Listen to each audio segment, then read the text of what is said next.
Assalamualaikum warahmatullahi wabarakatuh. Perkenalkan, nama saya Leni Septiawati. Saya dari kelas manajemen 20A1 dengan NIM 200414043. Saya akan mempresentasikan tugas praktik statistika Structural Equation Modeling. NASEM atau Structural Equation Modeling adalah suatu teknik statistik yang mampu menganalisis pola hubungan antara variabel latin dan variabel indikatornya, variabel laten yang satu dengan lainnya, serta kesalahan pengukuran secara langsung bersamaan. Nah, di dalam SEM ini terdapat 3 kegiatan secara bersamaan, yaitu uji validitas dan reliabilitas instrumen, pengujian model hubungan antara variabel, dan mendapatkan model yang cocok untuk prediksi atau model dan analisis regresi. Ini untuk gambar produk brandnya, ini corporate brand, ini social media marketingnya, dan ini purchase intention. Ini juga sama untuk produk brand, corporate brand, social media marketing, purchase intention.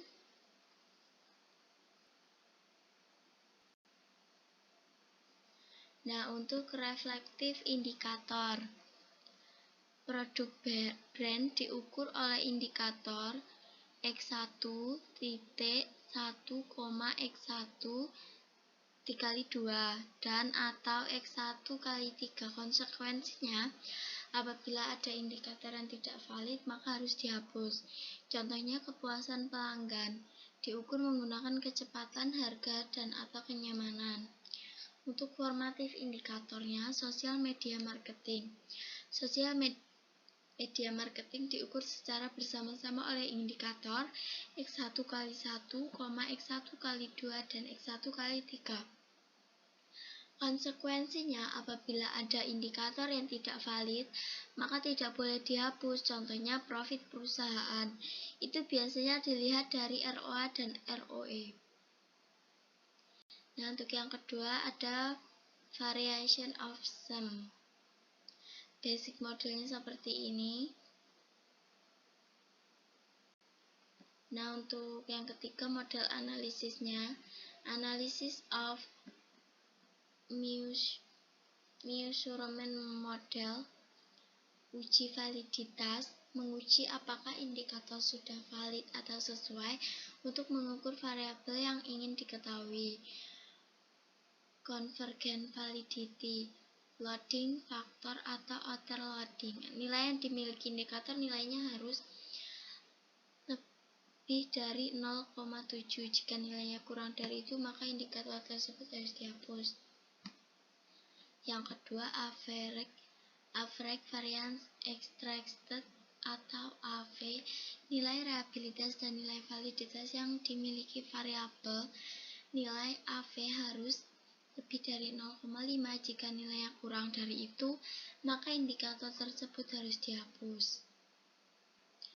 Untuk analysis of measurement model 2, discriminant validity. Nah, untuk Fornell-Laker criterion or HTMT adalah korelasi variabel dengan variabel itu sendiri dan dengan variabel lainnya.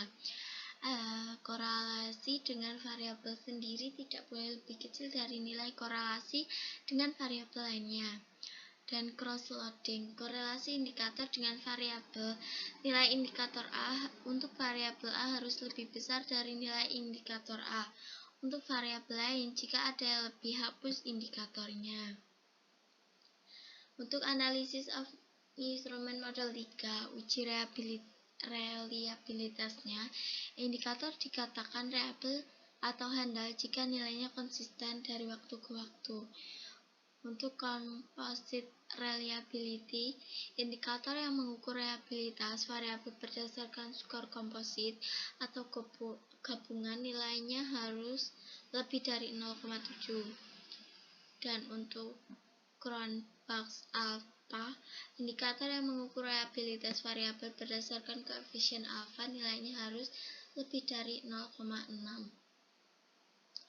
Untuk analisis of inner model, R-squared merupakan angka yang berkisar antara 0 sampai 1 yang mengindikasikan besarnya kombinasi variabel independen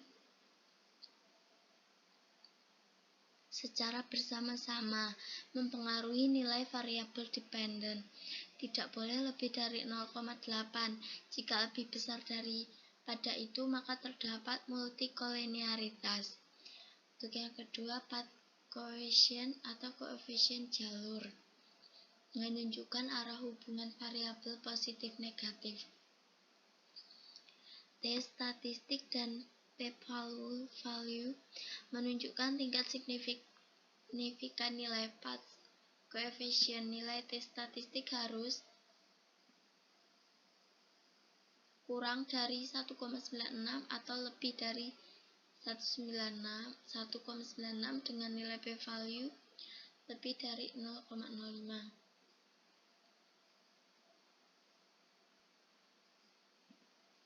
Untuk analisis of inner model 2, predictive relevance, indikator yang mengukur seberapa baik nilai prediksi yang dihasilkan dengan menggunakan metode blind folding, nilai harus lebih dari 0 atau positif.